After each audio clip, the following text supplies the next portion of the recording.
9 मई जलाओ घिराव केस में शाह महमूद कुरैशी समेत 6 मुलजिमान को बरी किया गया, जबकि यास्मीन राशिद और दीगर को 10-10 साल कैद की सजा दी गई। इंसदाद दहशतगर्दी की अदालत ने 9 मई के मुकदमे में शाह महमूद कुरैशी, हमजा अजीम समेत 6 मुलजिमान को बरी किया, जबकि डॉक्टर यास्मीन राशिद, मियां महमूदुल रशीद समेत दीगर को 10 साल कैद की सजा सुना दी गई।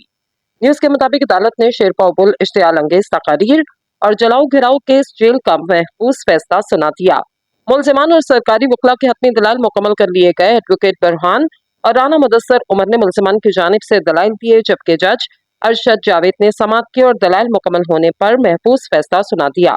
महफूज फैसले में कहा गया कि इंसदाद दहशतगर्दी अदालत ने शाह महमूद कुरैशी, हमजा अजीम समेत 6 मुलजिमान को बरी किया, जबकि 9 मुलजिमान को जुर्म साबित होने पर सजा सुना दी गई।